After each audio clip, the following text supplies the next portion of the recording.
সরস্বতী পুজোয় বাড়ি থেকে এই 5টি জিনিস ছুঁড়ে ফেলে দিন, না হলে সাংঘাতিক বিপদ। দেবী সরস্বতী রেগে মেগে ঘর ছাড়বেন। বিদ্যার অভাবে ছারখার হবে পড়ুয়াদের জীবন। বাগদেবীর অভিশাপে নষ্ট হবে মেধা। এই 5টি জিনিস কি কি চলুন দেখে নিই। প্রথম জিনিসটি হলো অযত্নে পড়ে থাকা পুরনো বই। জ্যোতিষশাস্ত্র মতে প্রতিটি দেবদেবীর সঙ্গে শুভ অশুভ যোগ থাকে। প্রত্যেক দেবদেবী যেমন বিভিন্ন কাজে সন্তুষ্ট হন, তেমনি বিশেষ কিছু কাজে অসন্তুষ্ট হন। ঠিক সেরকম সরস্বতী দেবীর অসন্তুষ্ট লাগার কিছু বিষয় রয়েছে। তার মধ্যে অন্যতম হলো বাড়িতে অযত্নে পড়ে থাকা পুরনো বই। অনেকেই আছেন যারা ঘরের এক কোণে একেবারে জরাজীর্ণ অবস্থায় ফেলে রাখেন বই খাতা। জানেন, এইসব দেখলে মা সরস্বতী কষ্ট পান।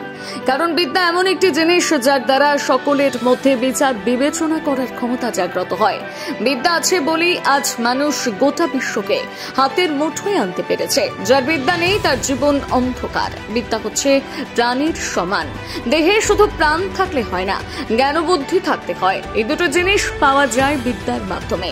তাই বিদ্যাকে অবহেলা করা মানে বাগদেবীকে অবহেলা করা।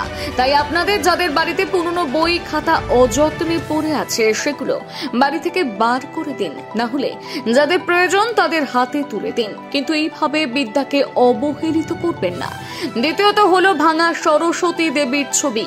অনেক পড়ুয়ার পড়ার টেবিলে দেবী সরস্বতীর মূর্তি রেখে থাকেন। ধর্মীয় বিশ্বাস অনুসারে পড়া শুরু করার আগে বাগদেবীকে প্রণাম করে পড়া শুরু করলে পড়াশোনার প্রতি মনোযোগ এবং একাগ্রতা বৃদ্ধি পায়। কিন্তু এই সরস্বতী দেবীর মূর্তি যদি ভাঙা বা খুদ যুক্ত থাকে তাহলে এতে কোনো লাভ হয় না, বরং বিদ্যার দেবী ক্ষুব্ধ হন, অভিশাপ বর্ষণ করেন।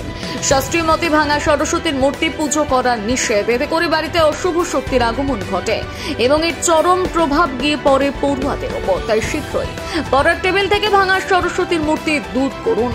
তৃতীয় ভুল হলো পুরনো বছরের সরস্বতী ফুল। বেশিরভাগ পড়ুয়ারা সরস্বতী পুজোর পুষ্পাঞ্জলির ফুল রেখে দেয় বইয়ের ভাঁজে। এতে করে নাকি মা সরস্বতী দেবীর আশীর্বাদ পাওয়া যায়। কিন্তু গত বছরের ফুল এবছর অব্দি বইয়ের ভাঁজে রাখা মোটেও শুভ নয়।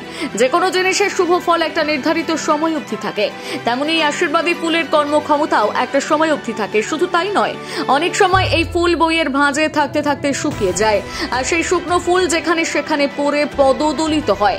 সরস্বতী দেবীর নামে ফুল পায়ের তলায় পিছছে, এটা ঘোরতর অমঙ্গল। এটা দেবীর রুষ্ট হয়ে ঘর ছেড়ে চলে যান। তাই পুরনো বছরের সরস্বতী ফুল এভাবে ঘরে রাখবেন না। চতুর্থ ভুল হলো পুরনো সরস্বতীর মূর্তি। বছরের পর বছর সরস্বতী পুজো করছেন আর সেই সরস্বতী দেবীকে ঘরের এক কোণে ফেলে রাখছেন। জানেন, সনাতন ধর্ম অনুসারে এমন কাজ করলে অনাচার সৃষ্টি হয়। আপনার সন্তানের ওপর দেবীর কোন নজর পড়ে। ধর্মীয় বিশ্বাস অনুসারে এভাবে যে কোনো দেবদেবীকে ফেলে রাখলে দেবদেবীদের অপমান করা হয়। তাই কখনো পুরনো সরস্বতী দেবীর মূর্তি ঘরে ফেলে রাখবেন না। প্রয়োজনে গঙ্গায় বা আশেপাশের কোনো পুকুরে বিসর্জন দিয়ে দিন।